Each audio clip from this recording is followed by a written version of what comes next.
All right, here we go. Hey, people, welcome to the internet. I know that I owe all of you a summer movie draft update, and what better way to do it than with the man who has won the whole thing, my brother, TJ Solbeck. TJ, say hello. Hello. Hello. Smashing it. The king. The king. How does it feel to completely usurp the expectations that I had of winning this entire thing and knocking Corey off the two-time title throne this year for the summer movie draft? That's honestly the best part is knocking Corey down a peg. But even more so, took away your entitlement that you felt like you deserved this year. So, fuck you. Well, I mean, let's just be honest. I had run away with it for what, the last month and a half? I think I was pretty much smashing everybody. I made the bets on those middle ground movies that had done Aaron and Corey really well in previous efforts, and then also had at least one blockbuster film. I thought I had it sealed, but I think you saw the light with Guardians of the Galaxy. We all sold it way short. I mean, how'd you do it, man? I knew it was gonna be a thing. I told you from day one, man. I'm like, this movie's gonna be sweet. And you're like, it's gonna be really cool, but nobody's gonna like it. I'm like, no, this movie's gonna be sweet. And what happened? People have seen it multiple thousands of times, and badassery. That's gonna be the biggest Halloween costume this year. Everybody's gonna be like, Guardians. It's gonna be great. Well, I mean, I definitely agree with you there. I mean, I'm definitely looking forward to being Star Wars, so that'll be great. Anyway, for the rest of you in the summer movie draft, it's just as well a good enough time to tell you guys all about where you're at.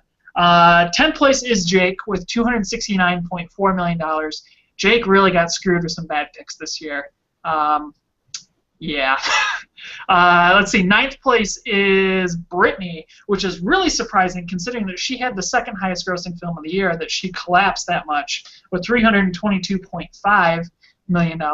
8th place is Corey with $328.6 million. Better luck next time, Corey. Ha! Let's see. 7th place is Ben with $349.7 million. I don't really remember much about Ben's picks, and maybe that's why he finished, give or take, dead near the center. Do you remember anything from Ben's picks or no, TJ? Nope. Okay. All right.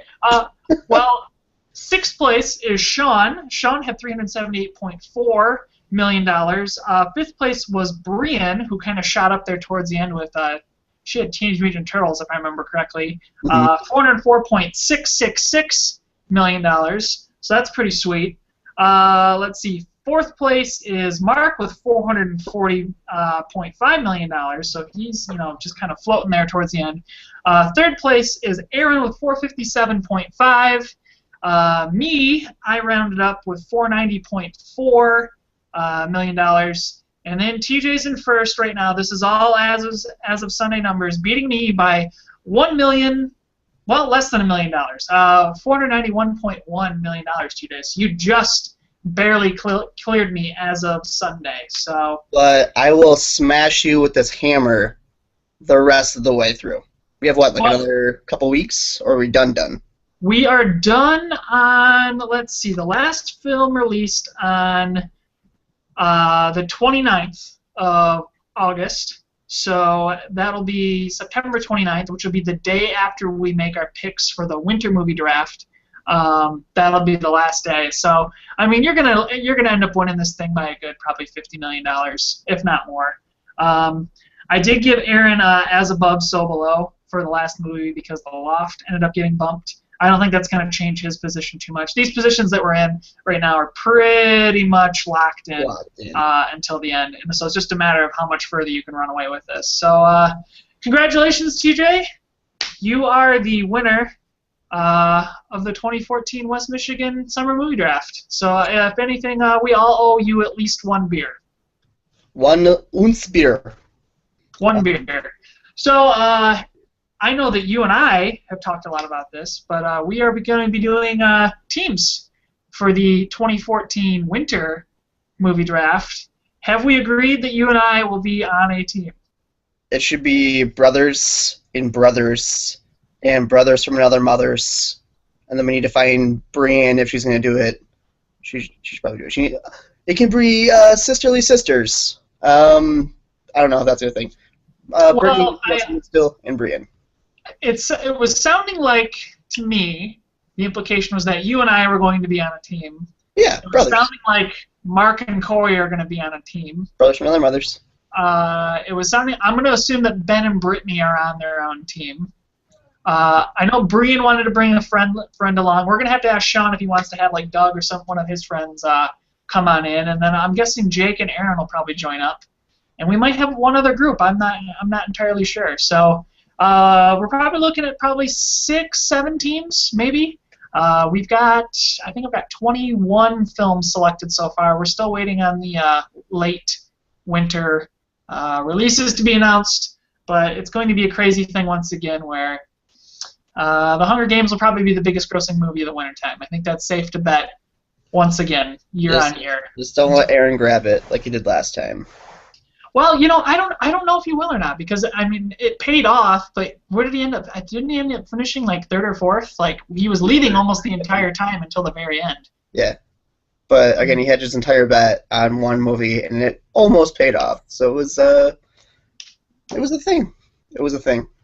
Well, I mean, we're gonna have to see. I think you and I are gonna have to decide what films we want to choose most. I think there are some fairly obvious choices going into the fall. Hunger Games being among them, but I think there's other ones that might be able to go by. I can maybe check and see. Have you looked at all at the list of films that are coming out? I've been too busy with life for that, Brad. You've been too busy with life. Yeah. Well, welcome to adulthood. I know, right? It's weird. I don't like it. While we're here, let's just give a quick rundown of some of the movies, which I think I did before. The Gone Girl is going to be a pretty big movie. Do you know anything about that, Taylor? Nope. Okay. Not helping. I know. I'm sorry. No, it's quite all right. The Gone Girl's the Ben Affleck I Murdered My Wife movie. That's going to be a pretty big deal. The Birdman movie is getting a lot of buzz on the internet. Not Birdman as in like Birdman or Harvey Birdman, Attorney at Law, but as in like that other Birdman guy from the cartoon. The DC version. No. Like in like the Hanna-Barbera ones. He had the robotic dog. Oh. Like that guy. So it's supposed to be that guy. Michael Keaton plays Birdman, and he's like a washed-up actor. I don't know. It's not going to make a ton of money, but it's getting a lot of positive buzz, so that should be pretty sweet. You've got what? You've got Fury, which is that World War II movie with Brad Pitt, with the tank commander thing. That should be pretty interesting. Interstellar, the new what you call it, Christopher Nolan movie with what's his name? All right. That guy. Big Hero 6, the Disney Marvel animated movie. Yeah. Dumb and Dumber 2, the sequel to Dumb and Dumber. That's going to be... People are going to see that just because it's going to be so ridiculous, it's going to be great. Possibly. Or it'd be so terribly bad in terms of humor that people are just like... I haven't seen the trailer for it. The trailer's funny, but like it's so painfully awkward funny that I'm assuming if the movie stays that way, people are going to be like... So, I don't know. Well, then it's a safe bet that we probably won't bet on it. Obviously, you've got Hunger Games. That's going to be a big deal. It's the last of 2 movies here, so I got 2 more for the last book. Horrible Bosses 2 has a sequel coming out. I never saw the first one. Did you see that one? I don't remember. If you haven't seen it, you need to see it. Okay. So good. So that would be a good one to bet on, I would think. Penguins of Madagascar is getting their own movie for the Madagascar film. I mean, the TV show was funny. We're doing that. Inherent Vice, a really good book, is getting a movie, as well as, let's see, we got The Exodus is getting another motion picture thing, so everybody knows the Exodus story. The Hobbit 3, which was a safe bet for you last year. Yep. What else we got? Annie, the new Annie movie. I don't know. 90th Museum 4, I mean, is it going to ride on the Robin Williams wave, or are we going to be too far past that by that point, you know? No. The Interview, which I'm really excited for, that comes out on Christmas Day. That's the Seth Rogen, James Franco movie where they kill Kim Jong-il or Kim Jong-un or whoever the president of the DPRK is right now. Gotcha. That should be pretty interesting. And then we got Jupiter Ascending, which was in the summer movie draft and got bumped back to February. That's the last film I have in the draft right now because nobody's announcing films for the wintertime yet. It's really strange because I feel like last year we had the list pretty much packed up by the time this thing started, and we really only got a couple of weeks until we got to do the draft. So for those of you who do plan on being in the draft, we're going to do our draft day. I think it's on the 28th of September. Yeah, we're going to do it on the 28th of September, so that's a Sunday. So if we've got teams, that means that if only one person from each team can show up, that's fine. But obviously, you know, I think you and I are going to have a little bit of a strategy meeting at some point in time about what we want to pick, and vice versa. Brad, we don't play that. You know me. I'm a gut guy. I'll go by my gut, and I'll win. You've won once, asshole. What have you won? I've won the consolation prize. Nothing. You've won nothing. I think as of right now, I think I have the high. Or no, you might be beating me now on the highest gross per dollar spent. I think you're beating me now. I had the highest, but not anymore. Truth. Well, you know, with all that Odd. now cleared out of the way, this is the wonderful time in this podcast where we're gonna get to talk about, well, whatever the hell we want. Life. So I think as Grand Rapidians, what is the title of people who live here? I don't even know. We've got Art Prize coming up, one of the lauded and most hated things that happen in our fair city, and who better to talk about it than a young man who has art in the Art Prize? I have art in it. Taylor is like, tell us about your art piece, Taylor. It's called Fuji's Journey into the Light. It's a piece about that I retitled for our late grandmother, Bradley, our late grandmother. I started it like 4 years ago, just like randomly doodling. You remember back in the old townhouse, the good old party house days. And you know, stuff happened in life. Had some free time, painted it up, and then I was like, why not give it a shot, see what happens, submit it, and I got in. I don't know. It's a thing. Well, what inspired you to create this piece, and what changes have you made over the past couple of years since it's kind of been floating around? Just to indulge the audience for a moment.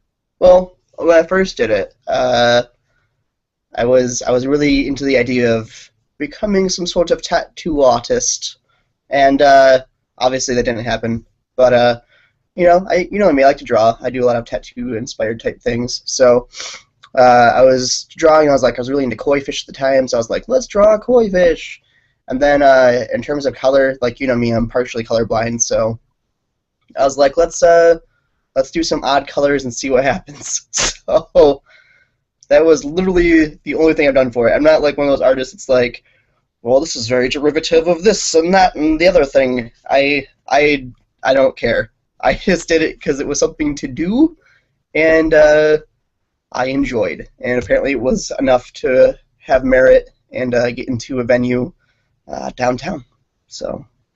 Well, I guess as somebody who's seen it evolve over the years, the best way I can describe it is what? There's two fish on there? One fish. Oh, it's only one. For some reason, There's one fish emerging from water with a couple lotus flowers. I don't know why I said cherry blossoms. But yeah, it's a very dark, kind of mucky green background with a very vibrant, graffiti-esque color palette, if that makes sense. So. No, I mean, it makes sense. You know, and it's not like it's a huge piece either, which I guess is interesting, at least at Art Prize, because, I mean, you know, every year you and I go, and we walk around and we're looking at stuff and we're like in some of these places. And were you with me when we went to the women's center last year, or was it just me and Mom? I think it was you and Mom. I had to work a lot Okay. at that time. Yeah. Well, I mean, like there was a piece down there, and it was literally like this big, like the size of like a stamp inside this tiny little frame. Yeah. And yet here it was at our prize, and and then you get like these pieces that are just ridiculously large, for no reason at all, and they get just as equally less attention no matter what size they are, and then you get these stupid, my God, these retarded like pieces of. I mean, okay, you are an artist. You have been validated by being an art prize. What do you think about some of the other art that is in this thing? Like what kind of reaction do you have as somebody who's part of the craft? Like, how do you feel about the stuff that gets in there and does well? So, I mean, art is very objective depending on the person. So I can never say, you're a terrible artist, why is this here? I mean, you're in there for a reason, I guess. But the way, again, being on the other side of it, as opposed to being the way I was, like you were you are right now.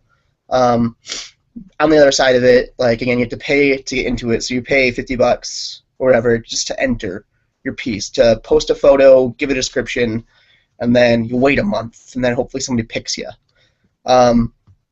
It's not about, you don't get to say, yeah, I'm going to be an art prize this year. Like, they pick you, and, like, I think there was 3,500-ish, last I checked or whatever, people that submitted pieces, and of those, like 1,500 got in. So, I mean, they do select and they do weed out stuff, but again, it's all based on the venue, and a lot of venues gauge what they do in terms of the art they pick by what they have stylistically inside their place for some of the things I saw. So, I don't discredit them for being an art prize, but I think some of the art that's in there is very not so great. But again, to each his own. So. Well, like, what kind of? I remember you telling me when we were down in Florida. What kind of venues did you apply to other than? Well, it's just so everybody knows. My 2 days piece is going to be at the apartment lounge, which is near the Children's Museum, which in theory is a good location, but how many people really go to the apartment lounge? You know what I mean? And it's like, but then again, that kind of gets to the point. Are you an art prize to win, or are you an art prize to expose your stuff, or are you just an art prize just to art? The way I explained it when I was in Florida, like you said earlier, I entered just because I wanted to say, I did this. Like I always said, I've been saying for years, if these people and these pieces get into it, I can certainly get into it. And I always said it, but I never followed through with it. So, again, things happened this year. It was a crazy year. It's still a crazy year. And I was like, why not? So I did, and I was really lucky. The apartment lounge was cool enough to be like, hey, we dig your stuff. Let's put it in there. I'm one of 4 artists in there, but again, I applied to 20, 25 places, give or take, in the downtown area, and one picked me. So I don't know. It's an odd thing. So. All right. Well, I mean, best of luck to you, my brother. I mean, I'm sure that all of us will be voting for your piece as best we can. Thank you. Again, I'm not expecting to win. I'm not expecting to win by any stretch of the imagination. But they're doing another thing this year too that I've seen. I don't know if it's an actual thing that's taking place for sure yet, but they're doing essentially like a viewer's choice. So they have like the people that actually are going to win money. So like the $250 or whatever, that whittles down to like the 5th place gets like I think like 2,000 something. And then there's the viewer's choice, which is like just again random citizens. And then if you're selected in that or whatever, you can win like. I don't know if it's a cash value thing or if it's just like you get a spot in the artist venue round. I didn't read the email, Brett. I don't care. But, yeah. So, again, it's just cool to be in it. Cool to say I did art prize, so. Yeah. Well, I mean, it's a thing. I mean, it's such a thing. Like, what was the first year? 08, 09? Somewhere around there was the first year they started doing it. think it must have been '08 because I think it was the year I graduated college. So, I mean, it just gets so congested downtown. It gets hard to get anywhere. You can't find parking. And then, you and we were talking about this last night when we were at the bar. I mean, we've already got all the college kids downtown. Yeah. Now we're going to have all the out-of-towners coming into our bar, looking at art, and disrupting the place. Well, that's another reason why I think it's kind of cool that we got the apartments, because, again, the apartments is a place, but people don't really go there except for, like, a certain set of people. So we'll have a place to escape and check out my art and other people's art in a relaxed setting that's not going to be insane, off the beaten path a little bit from the outprized out-of-towner, shooby, as I like to call them, madness. So, meh. Yeah, well, I mean, worst case scenario, we just drink in the same places we always drink and just make fun of the kooks as best we can. Then we just judge. Yeah. Have you seen, well, I guess it would be weird for you to see it. Annalisa's been the person who's doing some stuff for us. She's got her pieces in Art Prize this year, and it's very critiquing the Art Prize experience, which I think is interesting. I saw some of her stuff before. I don't know if she sent you things or whatever, but again, as an artist, you get sneak previews for pieces that are going to be in there, and I've seen quite a bit of her stuff. It's it's bold to say the least, and I think it's very accurate in terms of the descriptions. So definitely check out her stuff as well. It's should be a good time. Some people might get pissed off though.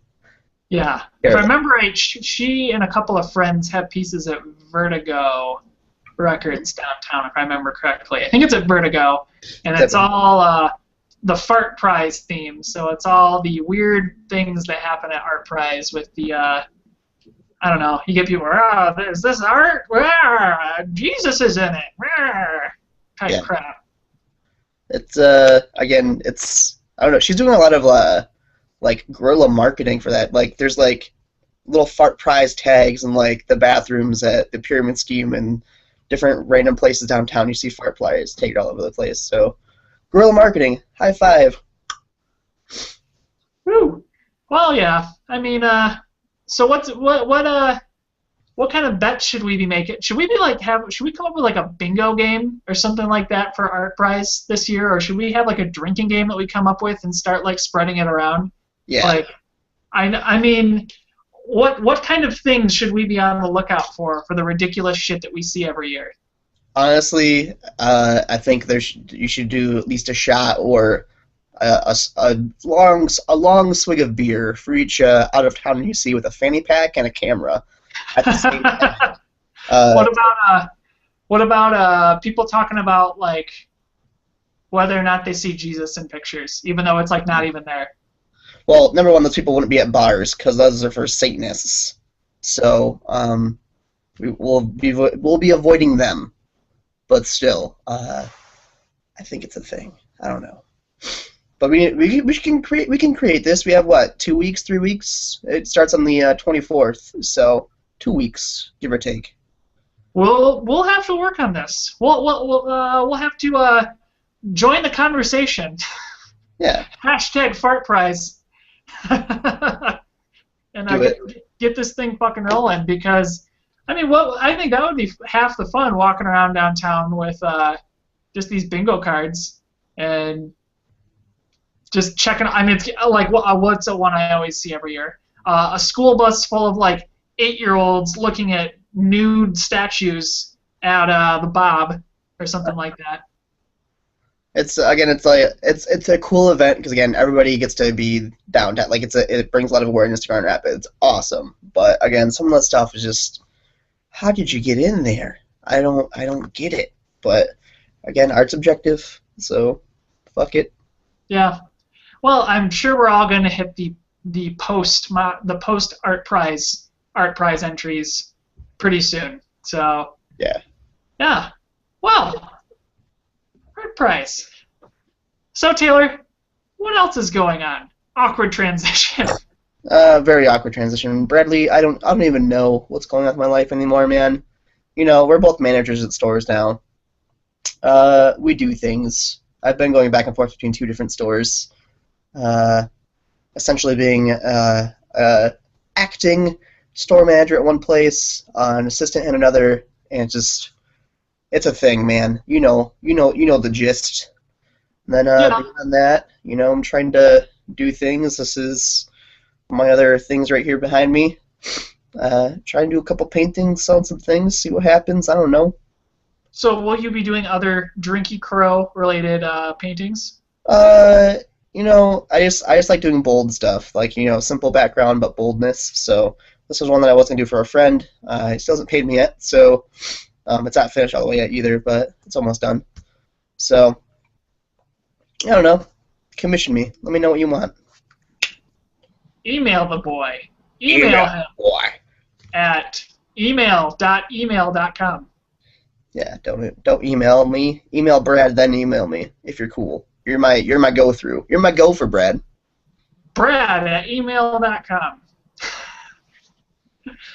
Well, what else? What else is there stuff to talk about? I mean, it's been a busy week with things. I guess we had a holiday happen.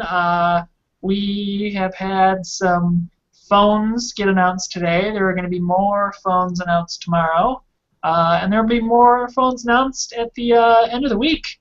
Not that it necessarily directly affects TTJ, but let me pose a question to you, because this is going to be a thing that we're going to be worried about all week this week, is wearable technology, i.e. like the Android watches and the Android or the Apple Watch that they're talking about doing too. Is this something that you, as a person who I would consider not all that technically savvy, would want to buy?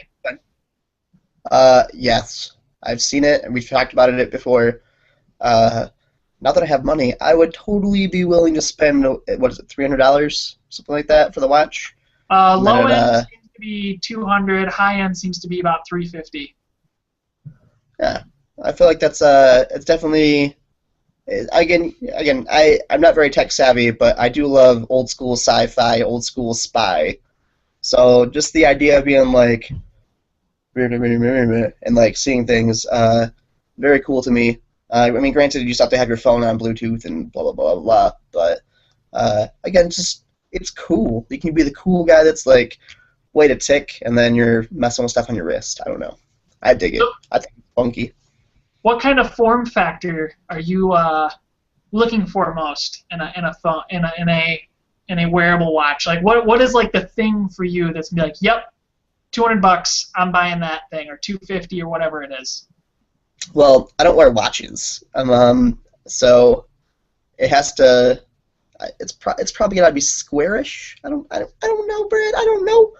If I like it and it seems functional, I'm into it. You know me. I'm not a very tech savvy kind of guy. What about you? What about yourself? Well, I mean, tomorrow they are announcing the Motorola 360. I don't know what time the event is at. I'm going to assume sometime in the late morning or early afternoon. It's the first round smartwatch, so it's probably the one I've been looking for most in all of the form factors. Now, a lot of people pointed out that on the bottom of the round, if this is a round circle that I'm making right here, on the bottom part of the round circle, it gets cut off, and it's something about how the screen couldn't be done correctly. And a bunch of people are really upset about it, and I don't know how I feel about it. Like, as much as I say I want to get the Moto 360 because I'm looking at getting the Motorola X Plus 1, which is supposed to be announced tomorrow as well, like, yeah, that sounds really great, but at the same time, it's like, well, there's that black bar thing, and then LG has their new round-based watch that's supposed to be coming out later, which is supposed to be really expensive, like $300 or more. I feel like that's a lot for a watch, especially when you and I both work in reasonably physical jobs, doing retail stuff, and we bump into things. I can't imagine these watches are particularly robust, Well, I would assume that they'd have some sort of protectant that you can put over it, and/or they have some sort of warranty. Well, I know they've got Gorilla Glass 2 or 3, so it should be pretty tough stuff. But I mean, look at my phone. I barely dropped my phone hardly at all, and it smashed up the top of the screen. So like, how much is it going to take to bump a watch into something and chip a corner or crack it or anything like that? That's my primary concern, I guess, with buying something like this. I've dropped my Nexus more times than I can count, and that hasn't broken. So, I mean, I'm assuming they're getting better. Your phone's a little bit old, so. It is a little old. It is due for a replacement, which hopefully will happen as early as tomorrow with the announcement of the new Motorola phone, but we will see how that all happens. I mean, nobody really knows what to expect. Honestly, if you're in the market for a new phone right now, or really any kind of technology, this week is like the week where you got to wait for everything to get announced, and then Apple's got their big thing on the 6th. I think it's the 6th. That's gonna have the new iPhone. It's probably gonna have the new iWatch and whatever else Apple does. And I feel like if you're in the market for a new phone, you got to wait until that at least before you order anything. Not that you or I feel like would ever jump into that ball game, but Jesus, I mean, it's pretty important. Mm-hmm. I don't fucking know. I don't know. You don't read. I don't read. I don't have time for such things of this. I don't have time. I don't have time, Brad.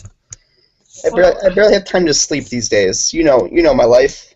Well, we both had a very complicated sleep schedule this past week with all of the nonsense that's going on inside of our family. We won't spill all the gory details here, but wow, it's like we're living in a movie is basically what it's been the past, I think, week and a half, hasn't it? Yeah. We should just write a movie. And then, movie based on how ridiculous our family is, and then Grandma kicks the bucket, and then the ridiculousness just goes out in outer space. Yeah, because we just make a movie about this a year in general for both of us, and then sell it, and then it could be in the summer movie draft in years following, and we'll just done. I have a submission for the movie, and its title is Brothers Unfinished, because how often do you and I come up with these brilliant schemes to make money or to do something cool, and we follow through with none of it? None of it.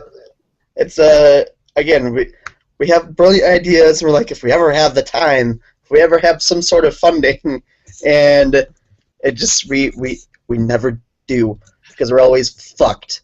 Well, way. Well, what is it? Is it a lack of time? Is it a lack of money? Is it genetically imprinted in our code from our father who never finishes anything either? I mean, what is it? I don't know. It's not like we don't. Okay, the art prize piece, for instance. I started that shit 4 years ago plus, and then I was like, I'll get to it. I'll finish this when I get a little bit more time. I'm getting busy right now. Then SpongeBob, 4 years later, and then, oh, hey, what the fuck? And then you just fucking do it. I don't know. So give us 5 years, Brad. We'll come back to this video at some point and be like, doing it. So. Well, yeah, I mean, for God's sakes, how long have you and I been talking about just getting together just to do this stupid thing tonight, a week and a half, 2 weeks, something like that? Like that. Then you're talking about doing an actual podcast with not seeing your ugly mug, or mine for that matter. So we talk about stuff, but we never do. We are literally the worst kind of people. I mean, honestly, like we're like, great idea. We're gonna solve cancer. Cancer is gonna be solved. We know how to solve it. We're gonna solve it. Maybe. And then ain't shit going down.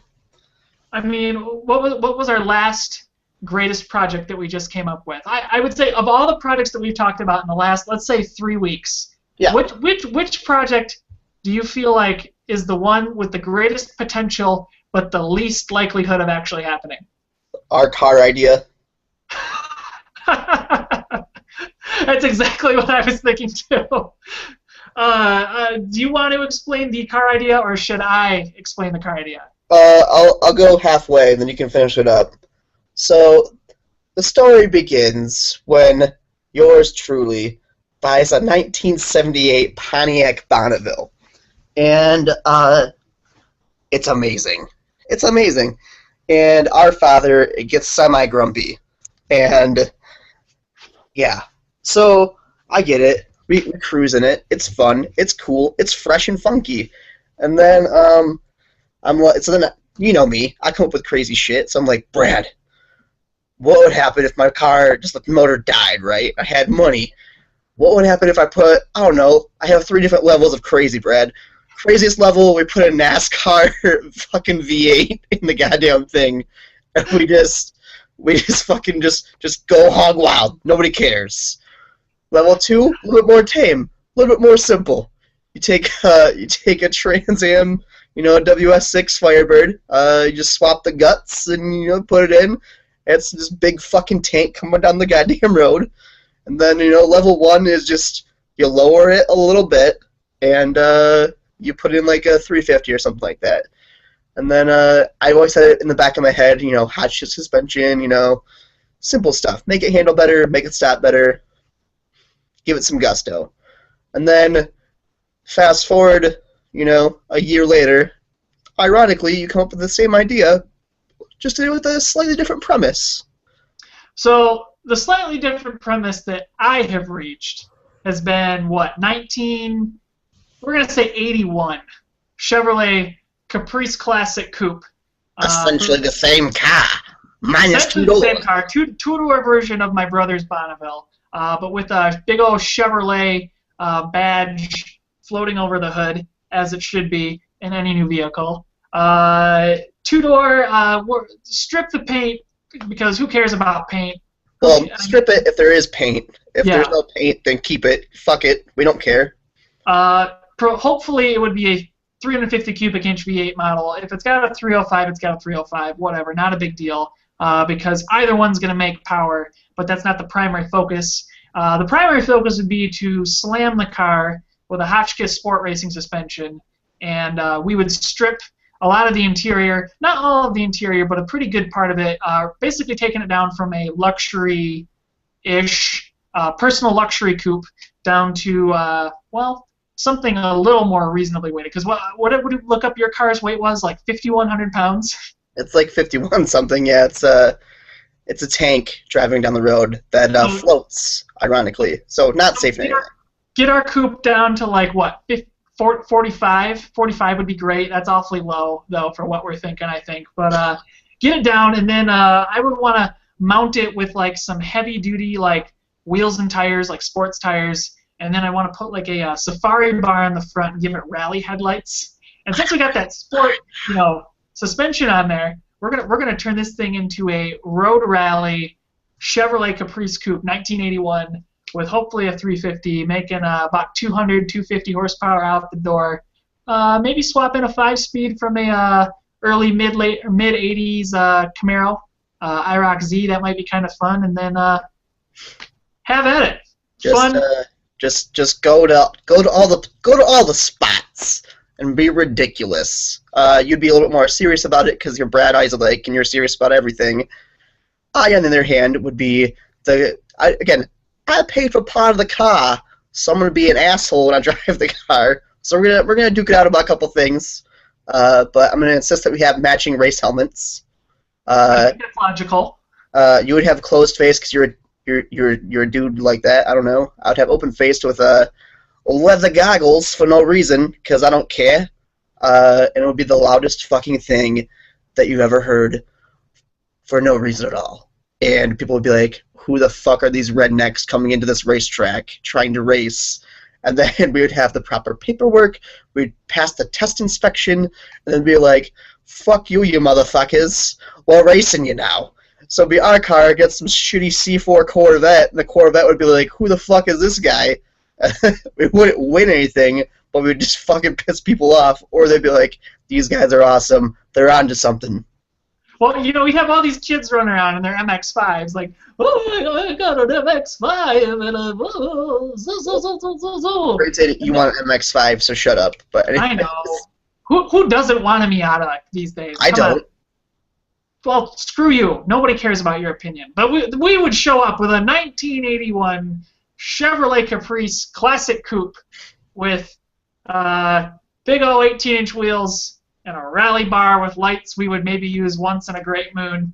And we'd haul ass around a racetrack at a high rate of speed. And then when we have to stop, we have to literally throw an anchor outside the car and hope that it slows it down somewhat before we go barreling into the great abyss beyond the track. We'd be braking at 5 when everybody brakes at like 3.5, 2. And then we get like midway through the corner, and then I'd be like, oh, well, it's time for war. And then you drop it down a gear, then you just go, Gah! And everybody's like, what the fuck just happened? And then they pass us again. I just imagine like I've been like, all right, T-Day, it's your turn to drive on this lap segment, and you're like, all right, we're gonna do it, and you get out there with your open face, and you're like, you're not like I'm just picturing like at Grattan, and you're heading down the main straight, you're doing like 110, and you're like, well, hit the brakes, and you throw it into the corner, and the car starts pushing. And you go, time to throw! And the car's just doing donuts through the corner. As like these little Miatas just go just flying by at these like whatever speed. I don't get why you assume I'm such a bad racer. Granted, I would be the late breaker that has to go, and then I just drop it and it'd go from like then also just like the taps would open and just hear war happen. Like, what the fuck is this guy doing? And then I'd pull into the pits, and you'd be like, TJ, why does it smell like clutch? I'm like, don't worry, I paid for the clutch. I'll put a new one in. I just imagine you being the guy at the racetrack who's like climbing in and out of the window, even though the door works. Oh, yeah. Because you think it makes you look cooler. Yeah. Fuck yeah. Why does this guy have an open-face helmet with leather goggles? He has a windshield. I don't care. Why is he climbing through the door? Because it's a fucking race car. Your door opens. It's a fucking race car. I'm at the racetrack today. We're hopping in. And then we're going to be the people that drive out. Everybody trailers the cars in. We drive the car there and back. We're like the Hobbit's tale, Brad. There and back again. We're doing it.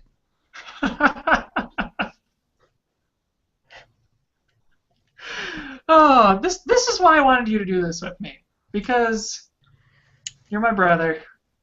And you're my best friend. And I love you with all of my heart.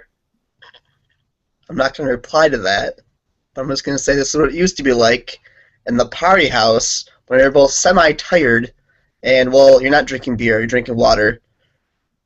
But you should be drinking a beer. Well, I only have so much Coors left to go around. It's fucking Coors Banquet. You want me to buy you some? Because I'll buy you some. I'll send you a viral Two-Hearted that I have, and I don't know.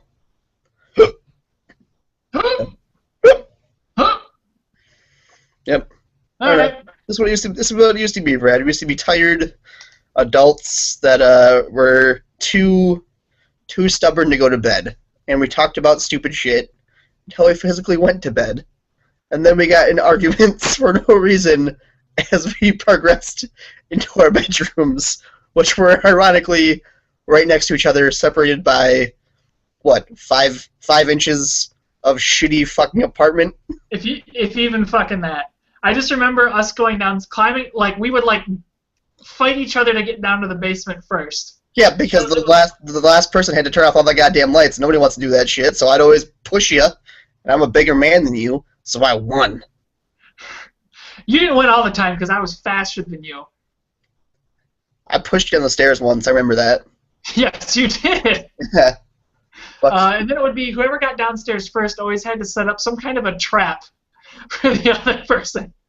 And for you, it was always the same thing, which was turn off all the lights, and then you would hide in the bathroom, and you would have that stupid clear stick that you had from that kite, and you would try to whip me with it as hard as you can. Like, and then or you would jump out with like a lightsaber, a plastic lightsaber toy, like you were Darth fucking Maul jumping down to kill Qui-Gon Jinn. For the record, I am. But yeah, that's how I live my life, Brad. The more ridiculous, the better. And so yeah, we would be there in the dark, and then I would turn the lights on, and then you'd come out like, why'd you turn the lights on?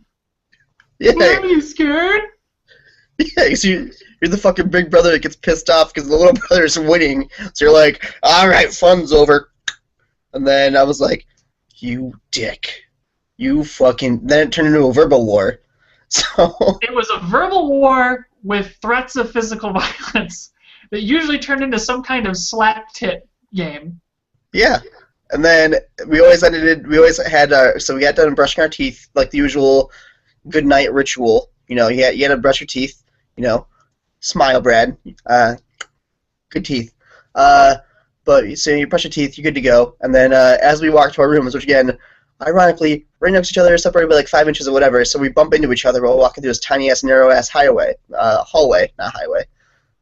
Basically a highway. It was a high-traffic area. True. And then as we bump into each other, we sign off with the most ridiculous comments we could possibly fathom. And I'd say about 9 times out of 10 I won. Because I always figured I'd win by making you laugh and just closing your door pissed off. So I won. All the time. I just assume it's because you were a drug addict, and you had these crazy mind thoughts fueled by drugs. I was not a drug addict. I partook on the occasion, you know, when in Rome. I was in Rome semi-often. When in Rome, shoot heroin directly into your arm. No. It was honestly, I had a lot of Adderall. I like to be spunky. Adderall is not really a drug. It's a prescribed drug for people with the ADD. I'm pretty sure it's a controlled substance, Taylor, and you're going to go to jail for the rest of your life now that you admitted it on the internet. This is a trap. This is entrapment. This entire podcast has been entrapment since the beginning. You a fucking cop? You gotta tell me now if you're a cop. I've been developing a weapon. It's called YouTube. I've made billions of dollars just to send you to jail. I never liked you. You weren't loved by your mother. I'm gonna say what I said to you the one time, which you still can't beat. When you fall asleep at night, I'm gonna creep into your room and puke in a bag, and then take that plastic bag and set it atop your face. You're not gonna die. You're not gonna choke, but you are gonna be smothered by hot, warm vomit. Deal with that. Deal with it. I'm gonna take that bag, and I'm gonna stick it in my freezer overnight. Mm-hmm. And I'm going to slide it inside your pillow on the bottom. So in the middle of the night, when you go to the cool side of the pillow, by then it will be hot vomit. Like once again. See, you lost because you were laughing the entire time. And then number 2, you know that's not plausible because you know I fall asleep belly side down with my arms underneath my pillow. So I'd feel the cold, and I'd be like, ah, this fucker right here. So I'll take said frozen vomit, which, again, who puts my frozen vomit in the refrigerator? You're sick and disgusting, you sick fuck. So I take the frozen vomit, and I creep into your bedroom in the middle of the night, and what do? I take the frozen vomit, slam it on your face until it turns into an ice pick shard of vomit. Then I impale you with said vomit, and say, I hope you get gonorrhea. Not plausible in any way, but I just like to say the word gonorrhea because it's fun. Why do you have gonorrhea in your mouth vomit?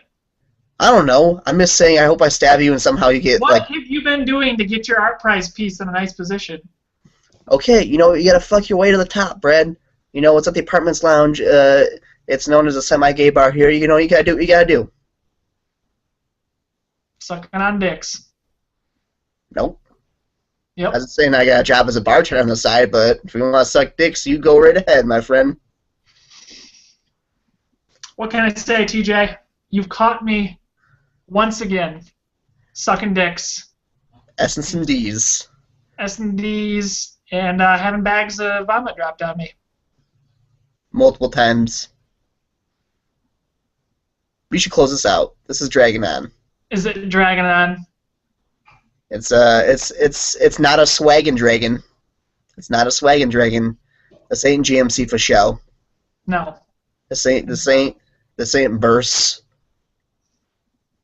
This ain't your mama's house. Nope. Nope.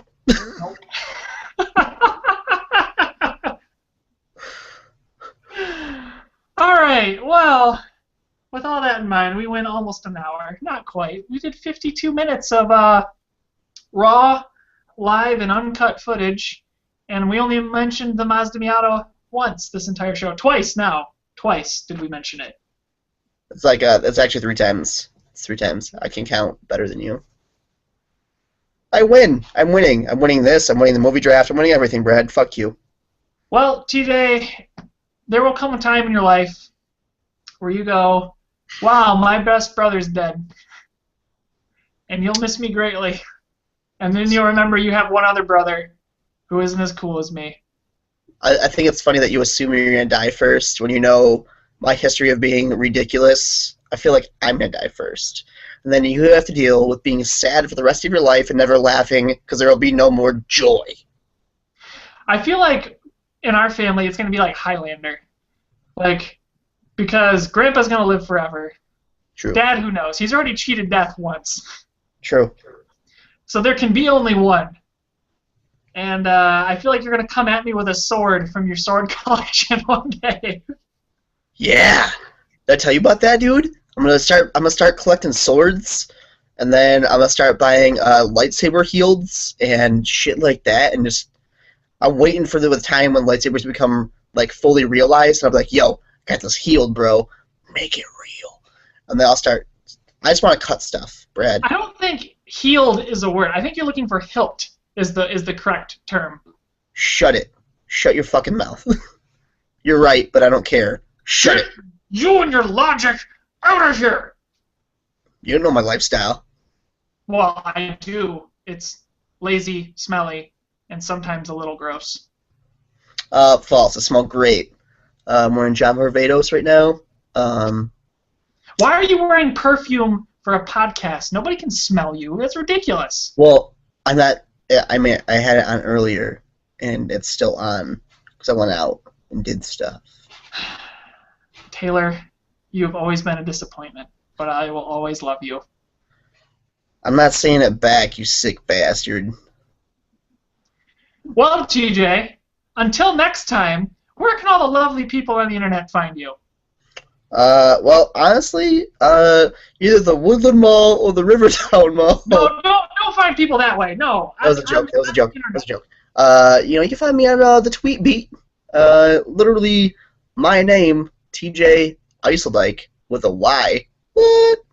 And then the Facey Space, but that's if you know me personally. Do you know me personally? I mean, I do. I've known you personally for nearly 26 years. Yeah. So screw everybody else that hasn't known you for 26 years. They can all go jump in a hole and die. Or meet me in person, and then I'll be like, this is my Facey Space. Come be my friend. No. Brad, where do people find you? Because you're a man of the internet. Hey, there we go. Internet whore. What a lovely question. You can find me at YSSMAN Iceman everywhere I go. You're an internet whore. Yep. I'm on everything everywhere, minus like 2 things, and that's just fine by me. I think it's funny that you're on Tumblr because you gave me so much shit years ago, and now look who is on Tumblr. But where would I find images to give me a negative body image to motivate me to work out more often? Instagram? No. Facebook. No. GQ magazine. Who gets print magazines anymore? Tumblr is the future, TJ. Join up and see how the teenagers yell about how fat people are better looking than skinny people. Brad, for the record, I was on Tumblr 3 years before yourself, and you were giving me shit about it. So I am from the future. You are from the past. Up your nose with the rubber hose.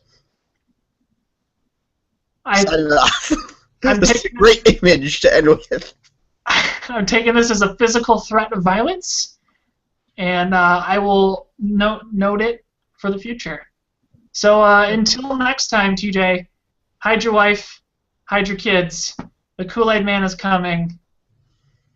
He's got a gun. What the fuck kind of send-off? Goodbye, humans of the internet tubes. Peace.